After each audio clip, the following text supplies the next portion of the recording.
نوکری کے لیے رشوت دینے اور لینے والے کا شرعی حکم کیا ہے؟ اس سوال کا جواب یہ ہے کہ علماء نے لکھا ہے جو رشوت لینے والا ہے وہ تو ہر حال میں فی النار ہے۔ نبی پاک صلی اللہ علیہ وآلہ وسلم کے فرمان عالی شان کے مطابق کہ الراشی والمرتشی کلاہما فی النار، اور جو رشوت دینے والا ہے اس کے بارے میں یہ کہا گیا ہے کہ اگر وہ جو رشوت دے رہا ہے وہ دفع ظلم کے لیے ہے، اگر وہ رشوت دینے والا رشوت دفع ظلم کے لیے دے رہا ہے تو پھر امید ہے کہ اللہ تعالیٰ اس کا مواخذہ نہیں فرمائیں گے۔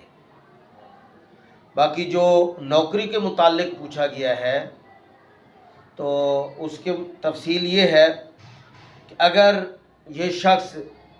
جو رشوت دے کر نوکری حاصل کر رہا ہے وہ اس نوکری کا اہل ہے، اگر وہ اس نوکری کا اہل ہے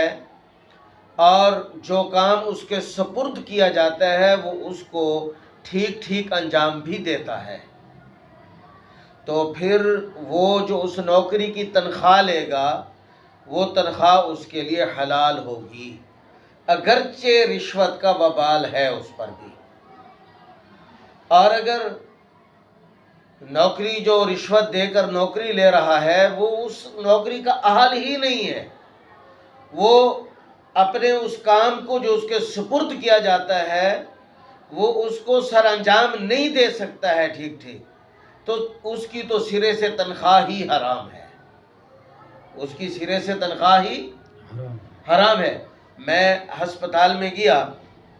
بچی کی دوائی لینی تھی تو ڈاکٹر نے پرچی بنا کر دی، سرکاری ہسپتال کا جو میڈیکل ہے وہاں پر گئے، وہاں جو پرچی ہم سے لے کر دوائی دینے والا تھا اس کو وہ پرچی پڑھنا ہی نہیں آتی تھی، اس کو پتہ ہی نہیں تھا کہ اس پرچی پر کون سی دوائی لکھی ہوئی ہے، اس پرچی پر کیا لکھا ہوا ہے۔ تو یہ لوگ نااہل ہوتے ہیں جو اس طرح جو ہے رشوتیں دے کر وہ نوکریاں لے لیتے ہیں، تو ایسے لوگوں کی تنخواہ ہی سرے سے حرام ہوتی ہے۔ اگر اہل ہے، کام بھی صحیح سر انجام دیتا ہے، رشوت دے کر نوکری لی ہے تو اس کی تنخواہ تو حلال ہوگی، لیکن رشوت کا جو وبال ہے وہ اس پر ہوگا، اس کو اس رشوت کو حلال نہیں سمجھنا چاہیے بلکہ اس کو ہر وقت توبہ اور استغفار کرنی چاہیے۔